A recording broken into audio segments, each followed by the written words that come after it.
네, 시청자 여러분 반갑습니다.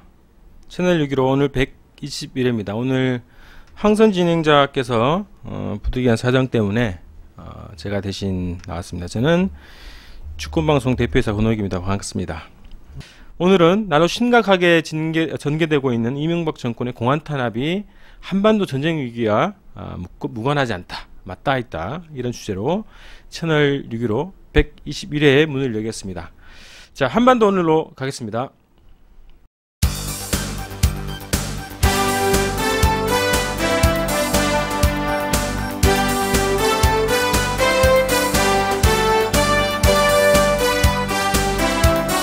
자, 지난 3월 24일입니다. 노수희 범민련 남측본부 부의장께서 조의 방북으로 방북을 하셨다가 104일 만에 지난 5일 어제죠, 판문점을 통해서 귀환을 하셨습니다. 자, 귀환 당시 국가정보원, 경찰청, 보안국에서 노수희 부의장님은 이제 즉각 현장에서 체포를 했고요. 지금은 파주경찰서인가 아마 거기에 압송한 걸로 알고 있습니다. 현재 국가보안법 위반으로 처벌하겠다고 이제 입장을 밝혔는데요. 이와 함께 이제 범민련에 대한 대대적인 또 공안 탄압이 진행되고 있습니다. 그 7월 5일 날 아침부터 압수수색을 비롯한 여러 가지 그 탄압들이 있었는데 요 관련된 내용들 한번 들어보겠습니다. 자, 어떤 일들이 벌어졌는지 좀 설명을 좀 부탁드리겠습니다. 네, 지난 7월 5일 그 방북했던 노수희 범민련 부의장 귀환을 판문점을 통해서 귀환을 했고요. 곧바로 국가정보원과 경찰에 의해서 체포가 됐습니다. 그리고 그 전에 그날 오전에 노수희 부의장의 자택, 그 다음에 그 범민련 사무처장의 자택과 사무실을 압수수색을 했습니다. 그래서 범민련 사무처장은 또 체포가 됐고요. 아마 구속영장을 청구하지 않을까 뭐 이렇게 좀 생각이 되고, 그 노 부위원장 같은 경우는 체포 과정에서 좀 특이했던 게 이 포승줄로 묶고 수갑을 채워서 그걸 언론에 그대로 공개하면서 체포를 했습니다. 그러니까 역대로 이 방북 대표들이 여러 명이 있었는데 판문점을 통해서 이제 귀환할 때 대부분 이제 공개적으로 이렇게 귀환을 했고, 이 과정에서 어떤 물리적 충돌이라든지 아니면 뭐 포승줄로 묶는다든지 이런 경우는 없었거든요.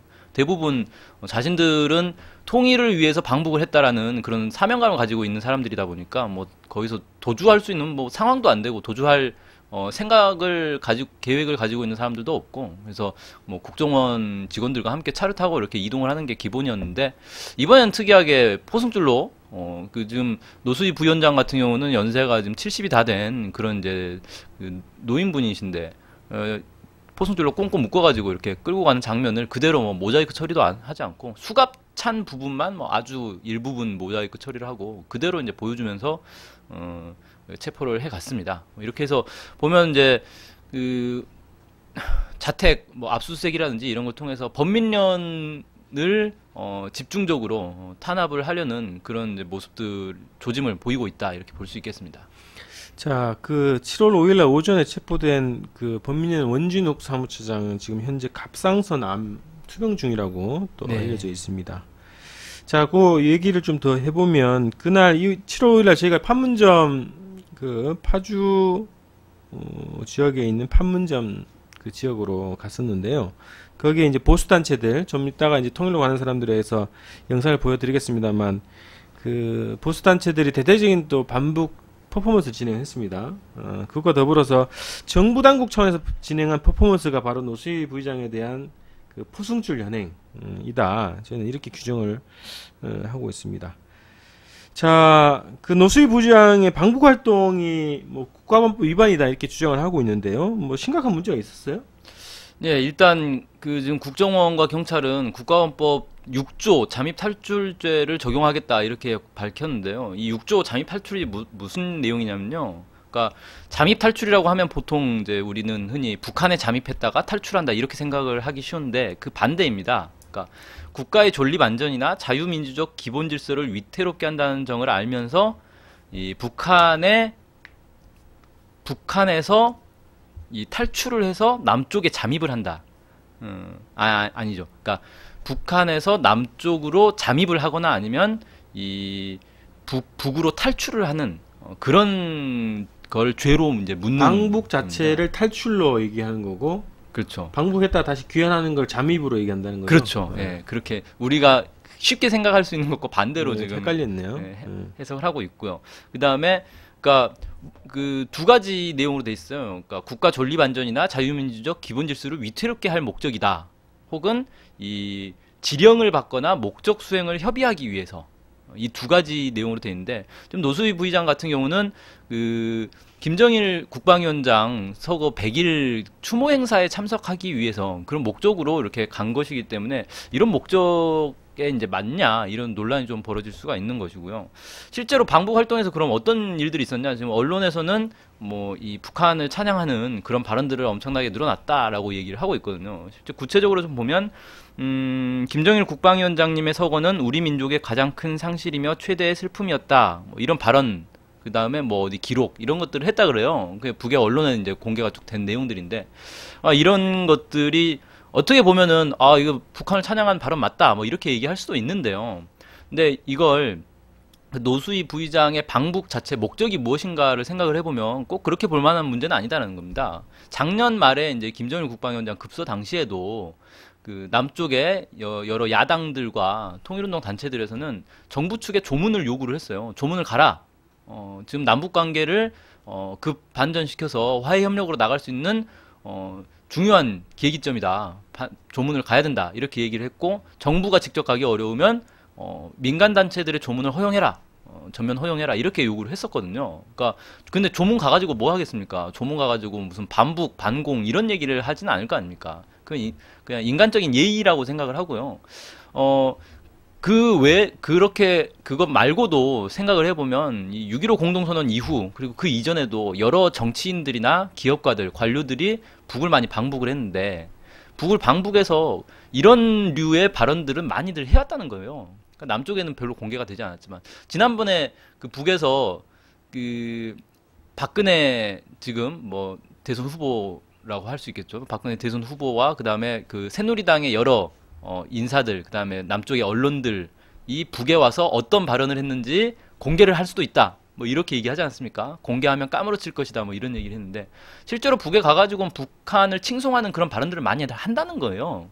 자기들은 그렇게 많이들 하면서 그걸 비밀리에 숨기고, 정작 통일운동 단체에서 그냥 평이한 수준의 이런 그러니까 예의상 발언들을 가지고 마치 북한을 엄청나게 뭐 고무 찬양한 것처럼 이렇게 포장하는 건 좀 문제가 있지 않는가. 뭐 이렇게 좀 생각이 됩니다. 예. 그러니까 저도 이제 고무 찬양한 발언했었는데. 언제 하셨습니까? 저는 노골적으로 그 북을 동경하는 말을 했었거든요. 2005년도에 그 아리랑 축전 보러 갔을 때 그 참관지가 있지 않습니까? 그 중에서 만수대 창작사가 있었어요. 만수대 창작사 옆에 보니까 어떤 우리는 행복해요라는 이 간판이 붙어 있는 건물이 있더라고요. 그래서 이제 같이 안내하는 분한테 물어봤죠. 저기가 어디냐 그랬더니 직장 내 타가소다 이렇게 얘기하는 거예요. 그래서 이런 공장 옆에서도 안에서도 이런 타가소 운영하는구나, 부럽네요. 이렇게 얘기를 했죠. 노골적으로. 북의 사회에 대해서 그렇게 칭찬을 하시면 위험한데. 네, 하여튼 뭐 그런 것 같아요. 그래서 특히 이분은 이제 조문 방북을 한 것이기 때문에 국상을 당한 그 북쪽 동포들에게 당연히 해야 될 일이죠. 오히려 안 하는 게 이상한 거죠. 거기까지 가가지고 그런 얘기를 안 하면 무슨 얘기를 하고 오겠습니까? 그래서 뭐 애도를 표하한다 뭐 이런 얘기는 당연한 것 같은데, 이런 거 자체를 보안법으로 지금 걸려고 한다 이런 거고요. 자, 여러분들 그런 뉴스를 잠깐 보셨는데, 이 뉴스가 거의 안 됐었는데, 그때 그 이호 여사가 이제 정부의 합의 그 보장을 받고 갔지 않습니까? 네. 그런데 나중에 알려진 건데, 이 민간 특사 외에 또 간 민간인들이 있었던 거예요. 자, 한국 국적을 가지고 있는데. 그렇죠. 세계평화연합 총재, 그 통일교 쪽 그 재단 아닙니까? 재단인가요? 하여튼 그 단체인데, 여기 총재가 지금 평화자동차의 그 박상권 사장하고 같이 그것도 개성을 통해 가지고 육로로 그렇죠. 남쪽 당국의 허가를 맡아서. 그래서 나중에 이게 밝혀졌는데 통일부가 허락을 한 거예요. 근데 통일부가 굳이 이걸 보도자를 내지 않았다는 거죠.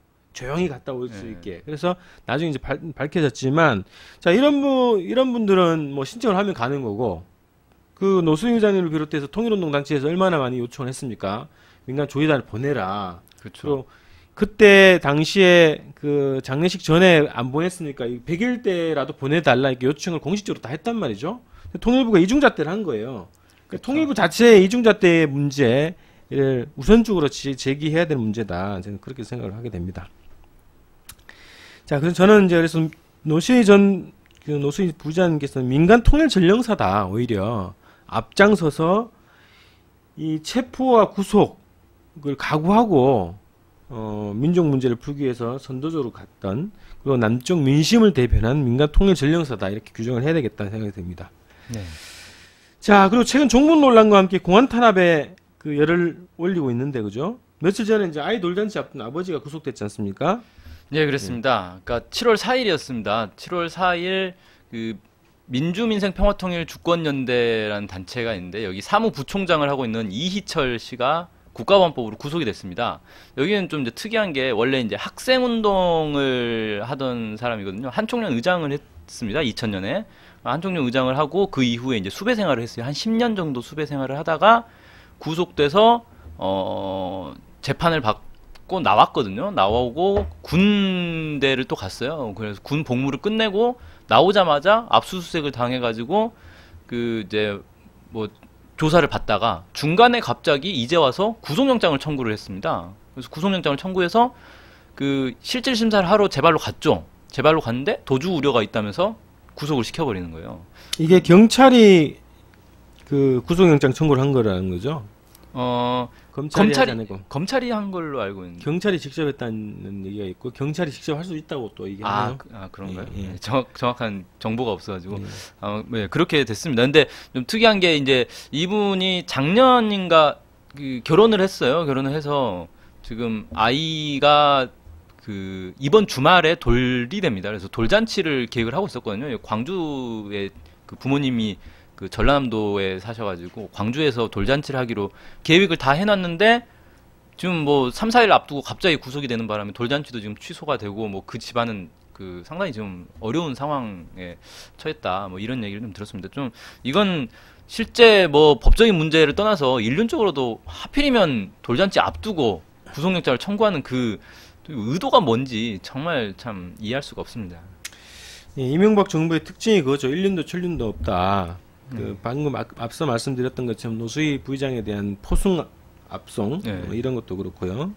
돌잔치를 앞둔 아이 아빠를, 그것도 7월 4일날 공동성명 발표 40주년이 되는 날 구속시킨 처사, 이것도 다 인륜과 천륜, 그리고 민족적인 날에 그런 행태를 보였다는 것이 좀 문제라고 볼 수 있겠습니다. 이건 뭐 일부러 자극을 하려고 그러는 건지 정말 기획 탄압이라고 볼 수밖에 없는데요. 자, 이런 공안 탄압이 대선을 겨냥한 것이다라고 일반적으로 보통 분석을 하고 평가를 많이 한단 말이죠. 그런데 그렇죠. 이것이 최근의 전쟁 위기와 무관하지 않다, 이렇게 보이는데요.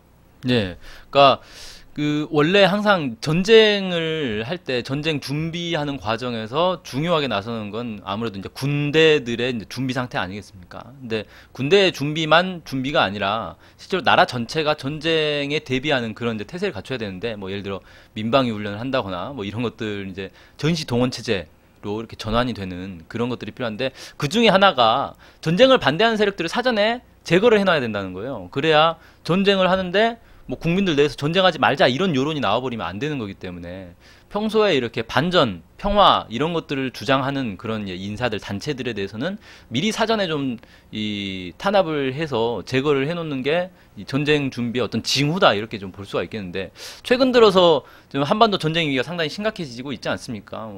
지난 뭐 이제 채널 615에서 몇 차례 쭉 다뤘는데, 지금 이제 남쪽에 특히 6월 말에 집중됐던 그런 전쟁 훈련들 상당히 강도 높게 진행됐고, 뭐 북에서도 거기에 대해서 대응을 했죠. 그러니까 통합 화력 훈련, 시범 훈련 같은 경우는 북의 인공기를 표적으로 만들어 놓고 거기에 이제 막 포사격 훈련을 하고 이렇게 했다 그래요. 그래서 이게 무슨 전쟁 상태도 아니고 다른 나라의 주권을 상징하는 그런 국기에 대고 사격 훈련을 하는 그런 건 사실상 전쟁하자는 거 아니냐, 뭐 이렇게 이제 북에서 강하게 반발을 있고, 뭐 지금 전쟁이 뭐 발발 직전의 상태다, 임계점에 왔다, 이렇게까지 이제 얘기를 했는데, 그런 이제 상당히 위험한 전쟁 위기가 감돌고 있는 상황에서 이런 식의 좀 무자비한 공안 탄압이 진행되는 것 자체가 어떤 전쟁 준비의 마지막 단계에 접어든 그런 징후가 아닌가, 이렇게 좀 볼 수 있을 것 같습니다.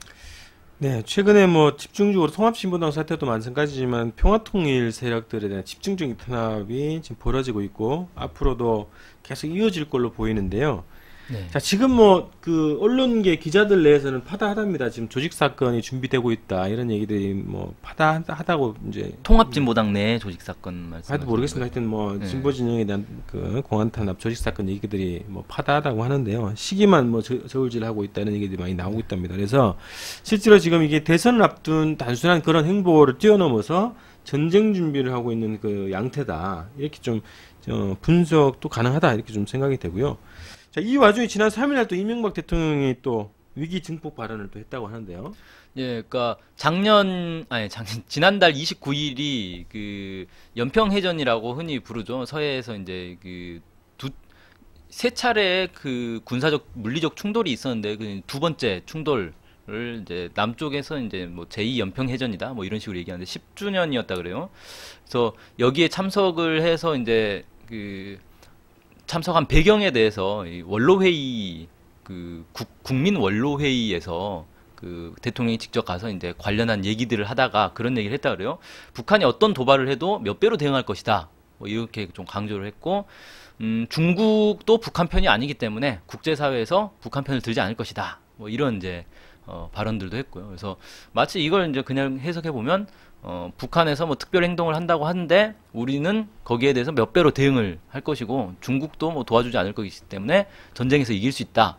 뭐 이런 식의 이제 발언으로 해석을 할 수가 있겠다. 그래서 지금 안 그래도 전쟁 훈련이 뭐 지나치게 좀 과도하게 진행되고 있고 남북 사이의 관계가 최악의 상황을 달리고 있는데 이걸 어떻게든지 다시 평화 상태로 돌리기 위해서 뭔가 대화를 시도하고 이래야 될 시점에 이런 발언들을 계속 이어나간다는 게 대통령이 직접 나서서 이런 뭐 북한에 대해서 뭐 몇 배로 대응하겠다 뭐 이런 식의 발언들을 이어나가는 게 결코 한반도 평화에는 바람직한 모습이 아니다. 오히려 지금 위기를 증폭시키는 그런 발언이다. 뭐 이렇게 좀 볼 수 있을 것 같습니다. 자, 우리가 이제 이명박 대통령이 무슨 뭐 누구와의 대화 뭐 그다음에 그 라디오 무슨 네, 라디오에서 생방송 연설도 하고 연설 네. 이런 거 할 때마다 불안해요. 무슨 또 어떤 얘기가 나올지 발언이 모르겠어. 그래서 나왔어요. 이명박 골치 아프게 대통령 만들었지. 입에서는 크게 특징이 두 가지. 하나는 자화자찬 발언이거나 전쟁 발언이다. 이것이 지금 임기 말을 앞둔 이명박 대통령의 발언의 주요 특징이다 이렇게 보여지는데요. 자, 최근에 전쟁 위기가 또 한일협정 그 파문과도 좀 관련이 있다고 보이는데요. 결국 이제 한일협정을 추진한 것으로 알려진 김태호 청와대 대외전략기획관 이 사퇴를 했습니다. 자, 이것을 또 어떻게 봐야 될지요? 네, 김태효 기획관 드디어 사퇴를 했어요. 그 뭡니까 작년인가 재작년에 그 돈봉투 사건으로 아주 유명했던 그 정상회담 돈봉투 구걸 사건으로 유명했던 김태효 이 사람이 남북 관계에서는 이제 매파로 알려져 있고 강경파로 알려져 있고 그동안 이제 청와대 내 일부에서 남북 대화를 추진을 하려고 했는데 이 김태효 비서관 선에서 다 잘렸다 그래요. 이렇게 뭐 언론에는 이미 뭐 널리 알려져 있는 보도된 내용들이고요. 이 사람이 이제 그 예전에 그 지금 뭐 정부 들어서기 이전에 자기가 발표한 교수 시절 논문에서 일본의 자위대가 한반도에 진주하는 거에 대해서 뭐 부정적으로 생각할 필요가 없다 이런 식의 이제 뉘앙스의 그런 논문을 발표한 적이 있다 그래요. 그게 알려져가지고 상당히 파문이 됐고 이번에 한일 정보보호협정 체결하는 데서도 사실상 실세로서 주도했다 뭐 이렇게 좀 알려지고 있는데 결국 그 책임을 이제 지고 사퇴를 하게 됐는데요. 그러니까 이 한일 군사협정 문제도 전쟁 위기와 무관하지 않을 수밖에 없는 게 지금 이제 전쟁을 하게 되면 남북 간의 단순한 전쟁이 아니라 이 남쪽에 진주하고 있는 주한미군이 당연히 전쟁에 참가를 하게 되는 거고 이 주한미군이 주한 미군만 가지고 전쟁을 하는 게 아니라 미군이 직접 또 들어와야 되는데 본토에 있는 미군이 들어온 데는 시간이 많이 걸리는 거고 가장 좋은 게 일본에 있는 주일 미군이 들어오는 거거든요. 그래서 실제로 지금 한미 합동 군사훈련을 1년에 뭐 크게 2차례 하고 그 밖에도 작은 훈련들이 여러 차례 진행되는데 그 주된 내용 중에 하나가 주일 미군이 이렇게 한반도로 이렇게 들어오는 그런 훈련들을 많이 한다 그래요. 근데 그럼 주일미군이 들어올 때 일본은 그냥 가만히 있느냐? 아니죠. 자위대도 이런 이제 자신들의 어떤 병참 기지로서의 역할을 하기 위한 그런 훈련들에 참여를 하거든요. 그래서 사실상 지금도 한미 군사 훈련을 하면 일본도 개입을 하고 있는 그런 상황이나 다름없는데 미국 입장에서는 이게 지금 한일 간의 관계가 안 좋다 보니까 한일 사이에는 군사동맹이 안 맺어져 있어요. 이렇다 보니까 협조가 이렇게 공개적으로 딱 밀접하게 되지 않는다는 겁니다. 그래서 이걸 막 극복하기 위해서 그 이전부터 상당히 오랫동안 한미일 삼각 동맹 체제를 추진을 해왔습니다. 그래서 한미 그 동맹도 완성이 돼 있고 미일 동맹도 완성이 되는데 한일 동맹만 완성이 안 돼 있는 거예요. 한일 사이는 이제 한국민들의 이제 반일 감정이 너무 심하다 보니까 국교 정상화까지는 60년대에 어떻게 추진을 했는데 그 이후에 군사 동맹으로 나아가지를 못하고 있거든요. 그래서 그런데 이제 때마침 이명박 대통령이 딱 당선이 됐는데 이명박 대통령의 형이 찾아와서는 우리 동생은 뼛속까지 친일 칩니다. 이런 발언을 이제 해주고 미국 입장에서는 아이고 뼛속까지 친일이니까 한일 군사협정을 맺을 수 있겠다라고 생각하고 추진을 한 것 같습니다. 그래서 그 당선되고 뭐 집권하자마자 2008년도부터 계속해서 미국이 요구를 해온 것으로 좀 확인이 되고 있어요. 한일 현상적으로는 2008년도에 이명박 정부가 요청한 걸로 돼 있죠. 네, 그렇죠. 근데 위키리크스에 드러난 걸로 보면은 일본도 요구를 했고 미국도 요구를 했고 이명박 정부도 요구를 했고 결국은 3자가 모두 요구를 한 거예요.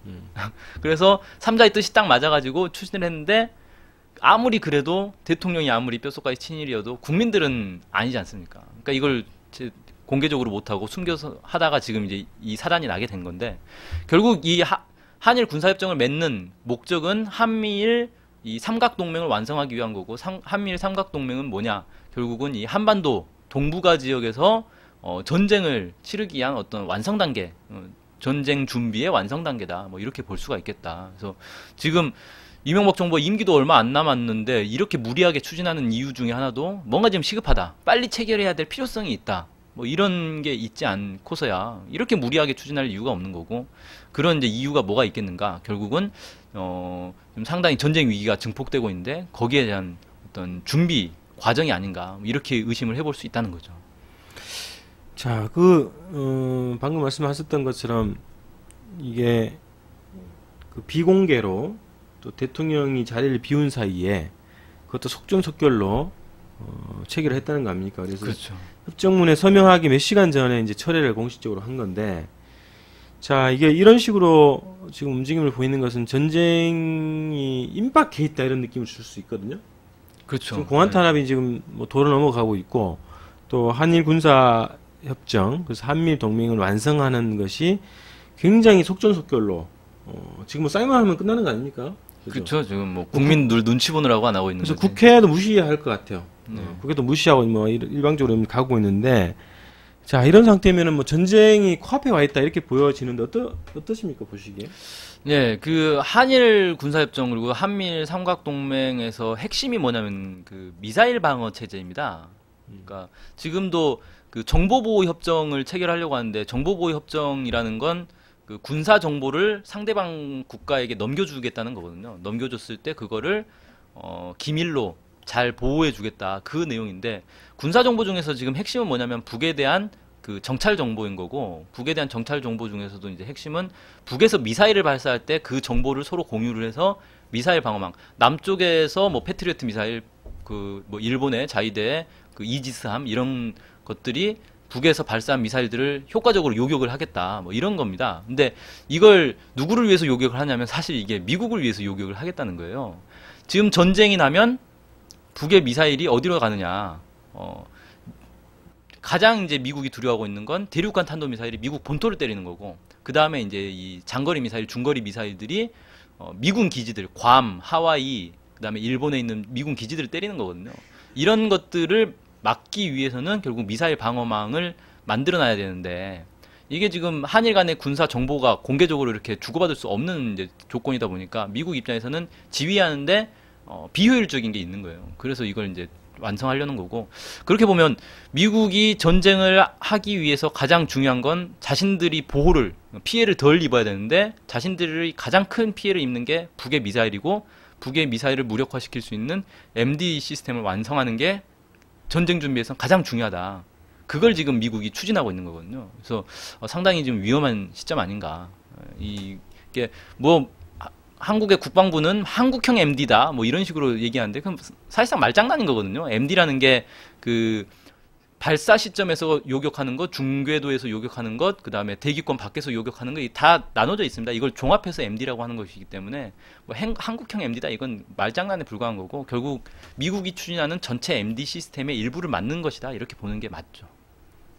그래서 자, 일본도 보면은 평화협력 구조가 다 무력화가 됐고 핵무장을 하기 위한 그 법적 조치가 다 끝난 상태 아닙니까? 그리고 한반도에서 즉각 개입을 할 수 있는 여러 가지 조건들이 다 마련되어 있습니다. 서해안에서도 이지스함이 파견될 수 있는 권한을 획득했고, 또 최근에 그런 얘기가 있습니다. 청일전쟁 당시에 일본이 그 조선에 거류하고 있는 일본인들의 보호를 위해서 한반도에 조선반도에 들어왔던 것처럼 지금 일본이 주변국에서 발생하는 전쟁, 주변국에서 발생하는 갈등에 개입해서 자국민의 보호를 명분으로 해서 개입을 할 수 있다. 그래서 한반도에 직접 일본이 개입할 수 있는 모든 조건들이 다 마련되어 있는 상황인데, 마지막 이 남은 법적인 조치가 한일 군사협정이다.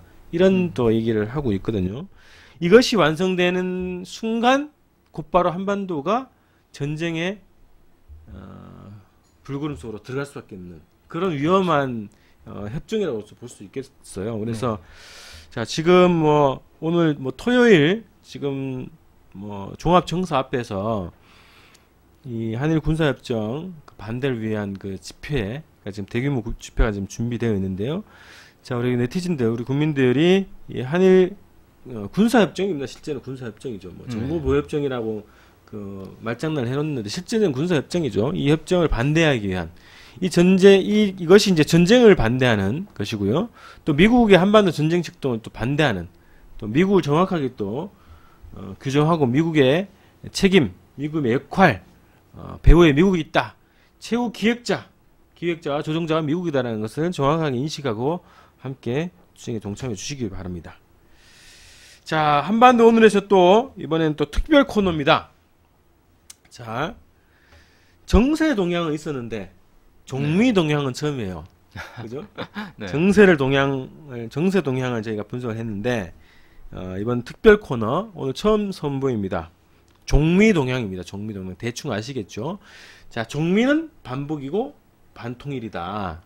반민족이죠. 그래서 이런 세력들이 어떻게 움직이는가 지금 이런 것도 한번 살펴보는 특별 코너 종미 동향 시작을 해보도록 하겠습니다. 오늘 자, 첫 동향의 인사는 누구일까요? 한번 보겠습니다. 통일이 가까울수록 두려운 사람들이 있습니다. 이런 사람들은 통일을 가로막기 위해서 갈수록 심한 말을 하죠. 없는 것도 지어내고. 자, 최근 종북 마녀 사냥도 그런 현상 가운데 하나라고 보여지는데요. 그래서 통일을 반대하는 사람들, 통일을 두려워하는 사람들의 반북 대결 발언들, 그리고 반북 언론들의 왜곡 보도를 소개하고 해부해보는 코너를 준비했습니다. 종북 동향, 종미 동향. 종미 동향. 큰일 날 뻔했네. 종미 동향. 첫 시간입니다. 자, 첫 시간 당첨자는 하태경 새누리당 의원입니다. 유명하신 분이죠. 자, 앞서 다룬 내용인데요. 노수희 부의장 방북과 관련해서 트위터에 글을 남겼네요. 무슨 내용인가요? 네, 트위터에 뭐라고 남겼냐면요. 북한 입장에서는 전혀 실속 없는 선전의 도구일 뿐인데 정작 노수희 본인은 그걸 잘 모른다. 뭐 이렇게 비판하면서 노 씨가 북한에 석 달 이상 있으면서 김정은 국방위원회 제1위원장, 장성택 국방위원회 부위원장, 최룡해 인민군 총정치국장 등 실세는 한 명도 못 만났고 김영남 최고인민회의 상임위원장처럼 얼굴마담 정도 만났다. 뭐 이렇게 얘기를 했어요. 이런 글을 남겼습니다.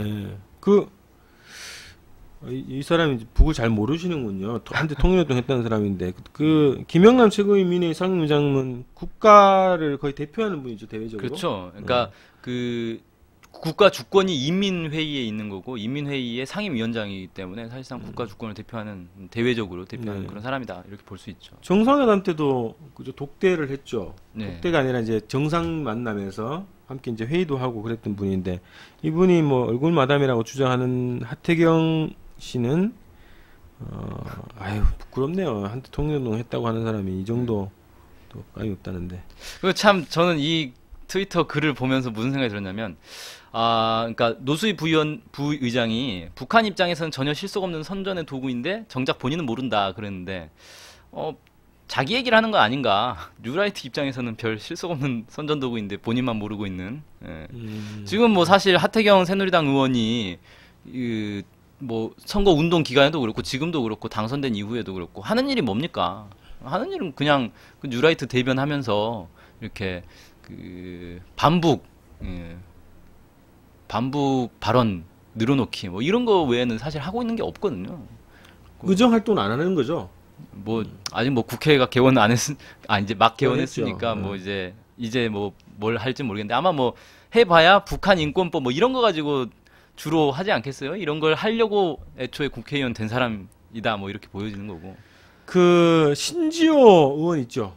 신지호 전 의원이 도봉구 네. 의원이었죠. 전 의원의 말로를 한번 보시면 자기가 어떻게 처신해야 되겠는가 이런 것 좀 돌아볼 수 있을 것 같은데요. 신지호 의원이 뭐 이분도 뭐 뉴라이트를 대변해가지고 각종 반북 반통일 발언들을 남발했죠. 그렇죠. 그러다가 네. 공천을 못 받았죠. 결국은 팽당한 사례가 있는데 술 먹고 방송에서 행패 부리고. 결국에는 자신은 잘 모르지만 정작 본인은 모르지만 정권과 미국의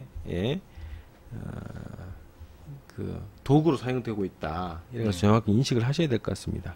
그리고 뭐 아까 이제 말씀하셨는데 사실 그 남쪽의 방북 인사들이 북에 가가지고 무슨 북한과 남한을 대표해가지고 북한과 정치 협상하러 가는 게 아니거든요. 그러니까 통일을 앞당기기 위한 어떤 민간 통일운동가로서 가는 것이기 때문에 이런 북의 뭐 최고위급 인사들을 못 만났다고 해서 뭐 이렇게 뭐 간 게 뭐 아무 의미가 없다 이렇게 얘기하는 건 정말 어불성설이고 역대 이 방북 대표들의 모습을 봐도 사실 북의 어떤 최고 지도부 지도급 인사들을 만나는 사람이 많지 않습니다. 극히 드물어요. 대부분 민간 통일운동, 북에도 이제 민간 통일운동 단체들이 있기 때문에 이런 단체들과 주로 이렇게 교류하고 대화하고 이러는 거지. 뭐 이런 무슨 국방위원회 부위원장, 정치국장 뭐 이런 사람들 못 만났다고 해서 뭐 실속이 없다 뭐 이런 건 정말 뭐 북의 실상을 전혀 모르는 발언 아닌가 이렇게 생각이 듭니다. 자, 오히려 보면 역으로 보면 이렇게 해석할 수가 있어요. 이분 그 노수희 부의장님께서 이제 범민련 부의장이시기 때문에 범년 북측본부 성원들 또 뭐 범창련 북측본부 성원들 또 6.15 북측위원회 성원들 정도 만나는 게 지극히 정상인데 그렇죠. 그 정부 대표가 만나줬단 말이죠. 환영해주고 만나줬는데 이거는 오히려 민간 통일운동에 대해서 북측은 정부 차원에서 지원과 지지를 아끼지 않고 있다. 오히려 이것을 또 반증하는 그런 장면일 수도 있거든요. 네, 그렇게 보는 게 오히려 맞을 것 같습니다. 자, 이거는 하태경 의원께서 잘못 날리신 듯이다 이렇게 정리하면 되겠습니다. 네. 뭐 모르고 날리셨다. 자, 두 번째로 파이낸셜 뉴스 한번 보겠습니다. 지난 5일 북한에서 지역 간 경제 양극화가 갈수록 심각하다는 보도를 냈다고 하는데요. 무슨 내용인지 그리고 신빙성이 있는지 한번 말씀해 주십시오. 예, 그 파이낸셜 뉴스 주로 이제 경제 관련된 뉴스 보도하는 곳인데 그 코트라 일본 오사카 무역관을 인용해서 거기에 따르면 뭐 이렇게 해가지고 그 이제 김일성 주석 탄생 100주년 행사가 4월달에 있지 않습니까 북에서 그때 이제 평양에 방문을 해서 북한 방문을 해서 평양 시내를 쭉 둘러봤는데 뭐 고급 자동차, 컴퓨터, 카메라, 뭐 전자제품이 즐비했다. 뭐 아무튼 북한의 상당한 이 평양이 발전된 모습을 확인했다라는 거예요. 그런데 지역에 가면 정반대다. 뭡니까 뭐 황해남도 뭐 이런 데 가면 대량 아사자가 발생했다. 뭐 이런 이제 식량난이 갈수록 확대되고 있다. 뭐 이렇게 이제 얘기를 하면서 이 지역 간 경제 격차가 심하다. 평양만 엄청나게 잘 살고 나머지 지역들은 아주 뭐 아사자가 속출하는 그런 경제 상황이다. 이런 보도를 했습니다. 신빙성 있는 건가요? 그래서 뭐 이제 여기 얘기는 그 일본의 그 오사카 무역관은 평양만 보고 와서 평양은 아주 좋더라. 이 얘기를 했어요. 그걸 인용 보도하면서 마지막에 근데 지역은 뭐 식량난이 확대되고 있더라. 이거는 아무런 출처 없는 카더라군요. 그냥 자기들의 추측으로 그냥 기사를 썼는데 카더라도 아니고 했다, 그랬다, 뭐 아사자가 속출했다, 눈길을 끌고 있다, 뭐 이런 식으로 단정적으로 보도를 했어요. 근거는 전혀 제시하지 못하고. 자, 요 기사를 보신 분들은 제가 좀 소개를 하나 해드릴게요. 오마이뉴스에 지금 연재가 되고 있는데 재미교포예요. 아, 예, 저도 그죠? 봤습니다. 음악가 출신의 교수, 음악 교수 출신이죠. 이분 아주머니신데 부부가 함께 북한 여행을 했다는 거죠. 2011년도에.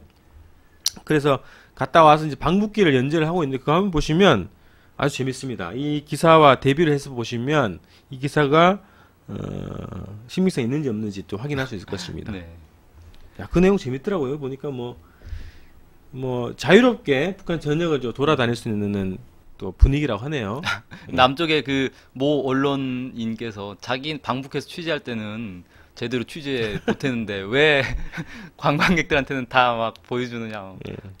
나중에 북에 가면 항의하겠다 뭐 이런 얘기도 하고 농담삼아. 네, 저희도 내년에 방북 취재를 추진하고 있습니다. 그래서 정권이 바뀌면 방북 취재를 해가지고요. 우리 시청자분들이 원하시는 궁금해하시는 지역을 저희가 다 샅샅이 카메라에 담아오도록 하겠습니다. 그날을 기대하겠습니다. 예.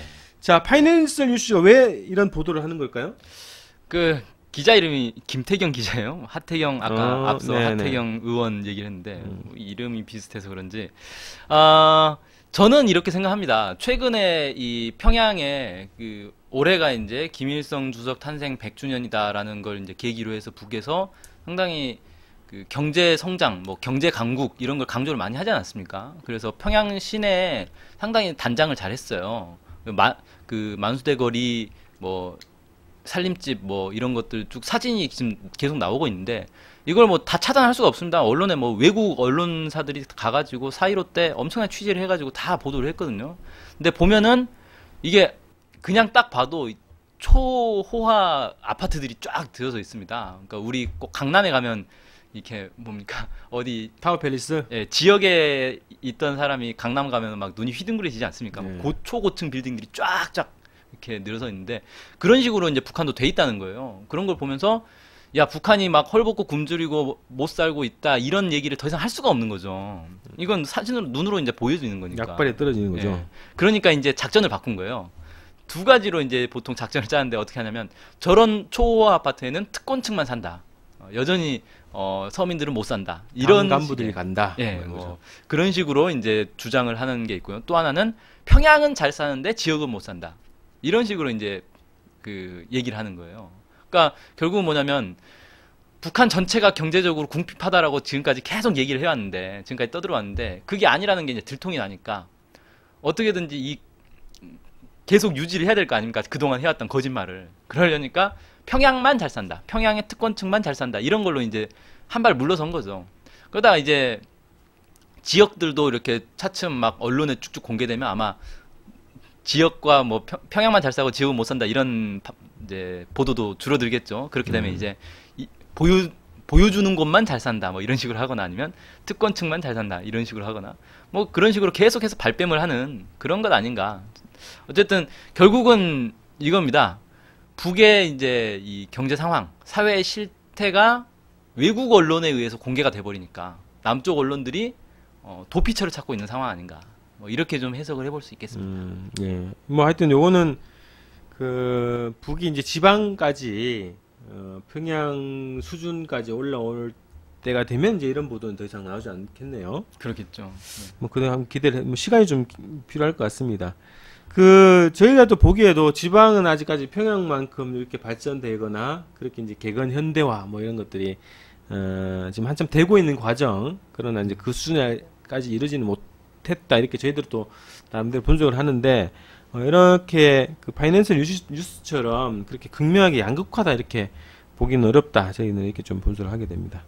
그래요. 그러니까 여기에 잠깐 좀 추가를 하자면 뭐 지금 북에 대량 아사자가 발생해서 지역에서는 뭐 대량 아사가 발생하고 있다. 뭐 이런 식의 보도가 지금 심심찮게 나오고 있거든요. 여기 말고도 지금 파이낸셜 뉴스 말고도 언론에서 계속해서 이걸 다루고 있는데 실제 그 뭡니까? 세계 식량 기구에서 밝힌 바에 따르면 북의 식량 사정이 예년하고 크게 달라진 게 없어요. 그러니까 특별히 더 나빠진 게 없는데 마치 올해 들어서 갑자기 무슨 대량 아사자가 발생한다든지 아니면 이번에 계속 가뭄이 들지 않았습니까? 남쪽도 가뭄이 들었다가 최근에 이제 비가 오기 시작했는데 북쪽도 가뭄이 심각했거든요. 가뭄 때문에 뭐 아사자가 속출한다. 가뭄이 들면 올해 가을에 추수가 어려워지는 거지. 올해 봄에 갑자기 가뭄이 들었다고 해서 있던 식량이 사라지는 거 아니지 않습니까? 근데 그럼 무슨 말도 안 되는 이제 보도들을 막 하고 그러는데 실제 이제 객관적인 데이터들을 보면은 뭐 세계 식량 기구에서도 크게 달라진 거 없다 뭐 이렇게 얘기하고 뭐 식량 배급량이 줄어들었다고 하는데 배급량이 2g인가 줄어들더라고요. 2g은 한 줌인가요?